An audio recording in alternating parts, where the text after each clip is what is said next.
Video ಬಳಸಿ ಪ್ರಚೋದನೆ ನೀಡಿದ ಆರೋಪ ಇವತ್ತು ವಿಚಾರಣೆಗೆ ಮತ್ತೆ ಯೂಟ್ಯೂಬರ್ ಸಮೀರ್ ಹಾಜರಾಗುವುದು. ಬೆಳ್ತಂಗಡಿ ಠಾಣೆಯಲ್ಲಿ ಸಮೀರ್ಗೆ ವಿಚಾರಣೆಯ ಬಿಸಿ ತಟ್ಟಲಿದೆ. ಧ್ವನಿ ಪರೀಕ್ಷೆಗೆ ಅಧಿಕೃತವಾಗಿ ವಾಯ್ಸ್ ಸ್ಯಾಂಪಲ್ ಸಂಗ್ರಹ ಮಾಡುವಂತ ಸಾಧ್ಯತೆ ಇದೆ. ಭಾರತೀಯ ಸಾಕ್ಷ್ಯ ಕಾನೂನಿನ ಸೆಕ್ಷನ್ 311 ಅಡಿಯಲ್ಲಿ ಧ್ವನಿ ಮಾದರಿ ಸಂಗ್ರಹ, ಮ್ಯಾಜಿಸ್ಟ್ರೇಟ್ ಆದೇಶದ ಮೂಲಕ ಧ್ವನಿ ಮಾದರಿ ಸಂಗ್ರಹಿಸೋಕೆ ಸಿದ್ಧತೆ. ಆರೋಪಿಯ ಒಪ್ಪಿಗೆ ಅವಶ್ಯಕವೇ ಇಲ್ಲದೆ ಧ್ವನಿ ಸಂಗ್ರಹಿಸೋಕೆ ಸಿದ್ಧತೆ. ವೈರಲ್ ವಿಡಿಯೋದಲ್ಲಿರುವಂತಹ ಧ್ವನಿ ಸಮೀರ್ ಅವರದ್ದ ಅಥವಾ ಪರೀಕ್ಷೆ. ಅದಕ್ಕಾಗಿ ಧ್ವನಿ ಸ್ಯಾಂಪಲ್ ಪಡೆಯಲಿರುವಂತಹ ಬೆಳ್ತಂಗಡಿ ಪೊಲೀಸರು. ಯಾಕಂದ್ರೆ ಒಂದು ವಿಡಿಯೋ ಸಿಕ್ಕಾಪಟ್ಟೆ ವೈರಲ್ ಆಗಿತ್ತು. ಸೊ ಇದು ಅವರದ್ದೀನಾ ಅಂತ ಟೆಸ್ಟ್ ಮಾಡಬೇಕಾಗತ್ತೆ. ಯಾಕಂದ್ರೆ ಕೊನೆ ಮೂಮೆಂಟಲ್ಲಿ ನಂದಲ್ಲ, ನಾನು ಮಾಡಿಲ್ಲ ಅಂತ ಹೇಳಬಹುದಾದ ಸಾಧ್ಯತೆಗಳು ಇರುತ್ತೆ. ಹಾಗೆ 3 ಥರದ್ರಲ್ಲಿ ಏನೋ ಚೆಕ್ ಮಾಡ್ತೀವಿ ಅಂತ ಹೇಳ್ತಾ ಇದ್ದಾರೆ. ಸೊ 3 ವಿಧಾನದಲ್ಲಿ 3 ಬಾರಿ ಈ ವಾಯ್ಸ್ ಟೆಸ್ಟ್ ಅನ್ನ ಮಾಡಲಾಗತ್ತೆ ಅನ್ನೋದನ್ನ ಹೇಳಲಾಗ್ತಾ ಇದೆ. ವಿಡಿಯೋ ಬಳಸಿ ಪ್ರಚೋದನೆ ಮಾಡಲಾಗಿದೆ. ಸಮಾಜದಲ್ಲಿ ಸ್ವಾಸ್ಥ್ಯ ಹಾಳು ಮಾಡುವಂತ ಕೆಲಸವನ್ನ ಮಾಡಲಾಗಿದೆ. ಸಾಮಾಜಿಕ ಜಾಲತಾಣವನ್ನು ದುರುಪಯೋಗ ಪಡಿಸಿಕೊಳ್ಳಲಾಗಿದೆ. ಎಐ ಅನ್ನ ದುರುಪಯೋಗ ಪಡಿಸಿಕೊಳ್ಳಲಾಗಿದೆ. ಒಂದು ಪ್ರಾಂತ್ಯದ, ಒಂದು ಗ್ರಾಮದ, ಒಂದು ಧರ್ಮದ ಭಾವನೆಗೆ ಧಕ್ಕೆ ಆಗುವಂತ ಕೆಲಸವನ್ನ ಮಾಡಲಾಗಿದೆ ಅನ್ನೋದೊಂದು ಗಂಭೀರವಾದಂತಹ ಆರೋಪ. ಕೇವಲ ಇದೊಂದು ಪ್ರಕರಣ ಮಾತ್ರ ಸಮೀರ್ ಮೇಲೆ ದಾಖಲಾಗಿರೋದಲ್ಲ, ಇನ್ನೂ 2 ಪ್ರಕರಣ, ಟೋಟಲ್ ಆಗಿ 3 ಪ್ರಕರಣ ದಾಖಲಾಗಿರೋದು. ಇವತ್ತು ವಿಚಾರಣೆ ವೇಳೆ ತಾಂತ್ರಿಕ ಸಾಕ್ಷ್ಯವನ್ನ ನೀಡಲಿರುವಂತ ಸಮೀರ್ ವಿಡಿಯೋ ರೆಕಾರ್ಡ್ ಮಾಡಿರೋ ಕ್ಯಾಮೆರಾ ತರುವುದಕ್ಕೆ ಖಾಕಿ ಸೂಚನೆ ಕೊಟ್ಟಿದೆ. ಎಡಿಟ್ ಮಾಡಿದ ಕಂಪ್ಯೂಟರ್ ಬಗ್ಗೆ ಮಾಹಿತಿ ನೀಡೋದಕ್ಕೆ ಸೂಚಿಸಿದೆ ಖಾಕಿ. ಎಡಿಟ್ಗೆ ಬಳಸಿದ ಸಾಫ್ಟ್ವೇರ್ಗಳ ಬಗ್ಗೆ ಮಾಹಿತಿ ನೀಡೋದಕ್ಕೆ ಸೂಚನೆ ನೀಡಲಾಗಿದೆ.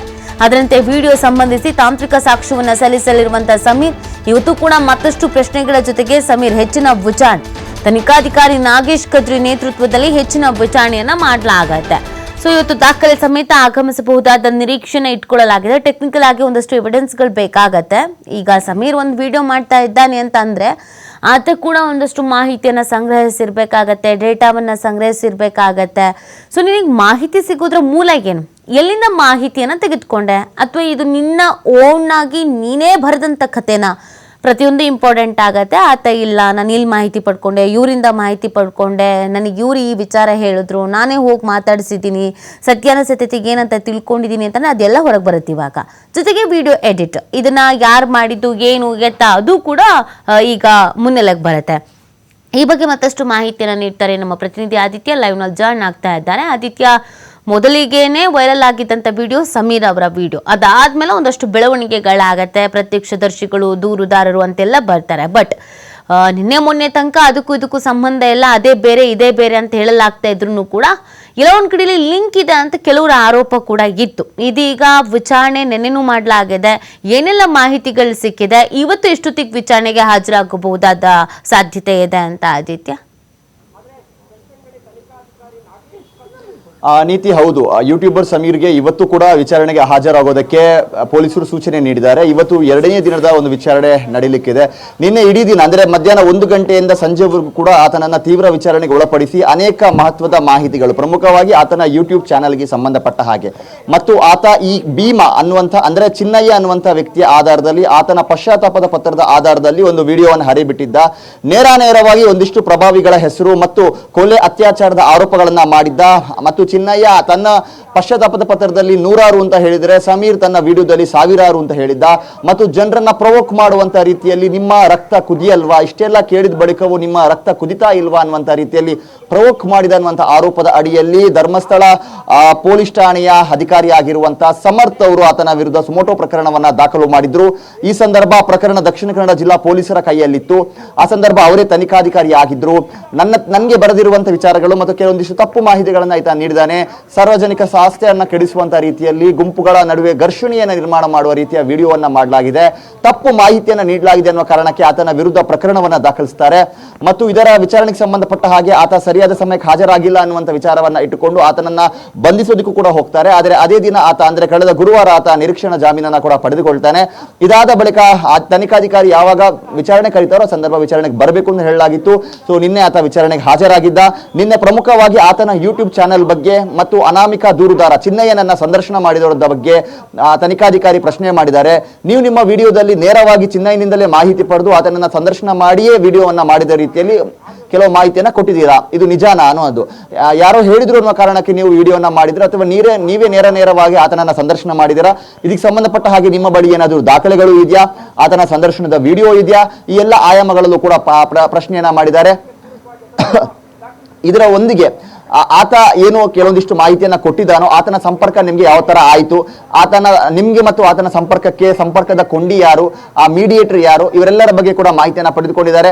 ಮತ್ತು ಯೂಟ್ಯೂಬ್ ವಿಡಿಯೋ ಚಾನಲ್ ಏನಿದೆ, ಯೂಟ್ಯೂಬ್ ಚಾನಲ್ ಏನಿದೆ ದೂತ ಚಾನಲ್, ಈ ಚಾನಲ್ ನಲ್ಲಿ ಯಾರಾದ್ರೂ ಪಾಲುದಾರಿಕೆ ಇದೆಯಾ ಅಥವಾ ನಿಮ್ಮದು ಮಾತ್ರನಾ ಅದು? ಅದರಲ್ಲಿ ಯಾರೆಲ್ಲ ಕೆಲಸ ಮಾಡ್ತಾ ಇದ್ದಾರೆ, ವಿಡಿಯೋ ಎಡಿಟಿಂಗ್ ಎಲ್ಲಿ ಮಾಡಲಾಯಿತು, ಎಲ್ಲಿಂದ ಅಪ್ಲೋಡ್ ಮಾಡಲಾಗಿತ್ತು, ಲಾಗಿನ್ ವಿವರಗಳು ಏನು, ಎಲ್ಲವನ್ನ ಕೂಡ ಆತನಿಂದ ಪಡೆದುಕೊಂಡಿದ್ದಾರೆ. ಮತ್ತು ಪ್ರಮುಖವಾಗಿ ಇಲ್ಲಿ ಕೇಳಿ ಬಂದಿದಂತಹ ಆರೋಪ, ಈ ತರ ವಿಡಿಯೋ ಮಾಡೋದಕ್ಕೆ ಬೇರೆ ಕಡೆಯಿಂದ ಫಂಡ್ ಆಗ್ತಾ ಇದೆ, ಒಂದು ಎಜೆಂಡಾವನ್ನ ಇಟ್ಟುಕೊಂಡು, ಒಂದು ಪ್ರೊಪೋಗಂಡವನ್ನ ಇಟ್ಟುಕೊಂಡು ಧಾರ್ಮಿಕ ಕ್ಷೇತ್ರದ ಮೇಲೆ ದಾಳಿಯನ್ನ ಮಾಡೋದಕ್ಕೋಸ್ಕರ ಸಮೀರ್ ಈ ತರದ ವಿಡಿಯೋವನ್ನ ಮಾಡ್ತಾ ಇದ್ದಾರೆ, ಅವರು ಅನ್ಯ ಧರ್ಮೀಯರು, ಸೊ ಹಿಂದೂ ಧರ್ಮವನ್ನ ಟಾರ್ಗೆಟ್ ಮಾಡ್ತಾ ಇದ್ದಾರೆ ಅನ್ನುವಂತ ರೀತಿಯ ಆರೋಪಗಳು ಬಂದಿತ್ತು.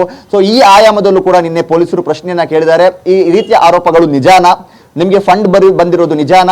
ಮತ್ತು ಆ ಯೂಟ್ಯೂಬ್ ಚಾನಲ್ ಅಥವಾ ನಿಮ್ಮ ವೈಯಕ್ತಿಕ ಬ್ಯಾಂಕ್ ಅಕೌಂಟ್ ಯಾವುದಕ್ಕೆ ಲಿಂಕ್ ಆಗಿದೆ? ಈ ಎಲ್ಲ ರೀತಿಯ ಪ್ರಶ್ನೆಗಳನ್ನ ಕೇಳಿದ ಬಳಿಕ ನಿನ್ನೆ ಅವರು ಆತನ ವಾಯ್ಸ್ ಸ್ಯಾಂಪಲ್, ಇದು ಬಹಳ ಪ್ರಮುಖವಾಗಿರುವಂತಹ ಸಾಕ್ಷ್ಯ, 311A ಅಡಿಯಲ್ಲಿ ಒಂದು ಸಾಕ್ಷ್ಯ ಏನಿದೆ ಇದು ಬಹಳ ಪ್ರಮುಖವಾಗಿರೋದು. ಸೊ ಅದರ ಒಂದು ಮಾದರಿಯನ್ನ ಪಡೆಯುವಂತ ರೀತಿಯಲ್ಲಿ ಇವತ್ತು ತನಿಖೆ ನಡೆಯುತ್ತೆ. ಆತನ ಒಂದು ಸ್ಕ್ರಿಪ್ಟ್ ಏನಿದೆಯೋ, ಆತ ಏನು ಸ್ಕ್ರಿಪ್ಟ್ ಅನ್ನ ಹೇಳಿ ಆ ವಿಡಿಯೋನ ರೆಕಾರ್ಡ್ ಮಾಡಿದ್ನೋ, ಆ ಸ್ಕ್ರಿಪ್ಟ್ ಅನ್ನ ಮತ್ತೆ ಆತನ ಬಾಯಿಂದಲೇ ಹೇಳಿಸಿ ಆತನ ವಾಯ್ಸ್ ಮಾದರಿಯನ್ನ ಪಡೆಯಲಾಗುತ್ತೆ. ಮೂರು ಬಾರಿ, ಒಂದಲ್ಲ 3 ಬಾರಿ ಆತನ ವಾಯ್ಸ್ ಅನ್ನ ಪಡೆಯಲಾಗುತ್ತೆ. ಒಂದು ಬಾರಿ ಇದನ್ನ ಮಾಡಬೇಕು ಅಂದ್ರೆ 1 ಗಂಟೆ ಬೇಕಾಗುತ್ತೆ. ಹಾಗಾಗಿ 3 ಬಾರಿ ಮಾಡಬೇಕು ಅಂದ್ರೆ ಸಾಕಷ್ಟು ಸಮಯ ಬೇಕಾಗುತ್ತೆ. ಹಾಗಾಗಿ ಇವತ್ತು ಕೂಡ ಬಹಳ ವಿಸ್ತೃತವಾಗಿ ಸುದೀರ್ಘವಾಗಿ ಆತನ ತನಿಖೆ ನಡೆಯುವ ಸಾಧ್ಯತೆ ಇದೆ.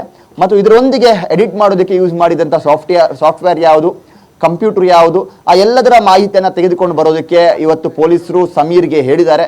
ಸೊ ಈ ಎಲ್ಲ ದಾಖಲೆಗಳನ್ನು ಸಂಗ್ರಹಿಸಿ ವಾಟರ್ ಟೈಟ್ ಮಾಡಿ ಕೇಸನ್ನ ಕೋರ್ಟ್ ಮೆಟ್ಟಿಲಿಗೆ ಏನೀಗ ಪ್ರಕರಣ ಏರಿದೆಯೋ, ಆತನಿಗೆ ಏನು ಜಾಮೀನು ಮಂಜೂರು ಆಗಿದೆಯೋ ಇದನ್ನು ರದ್ದು ಮಾಡೋದಕ್ಕೆ ಪೊಲೀಸರು ಮತ್ತೆ ನ್ಯಾಯಾಧೀಶರ ಮುಂದೆ ಹೋಗುವ ಸಾಧ್ಯತೆ ಇದೆ.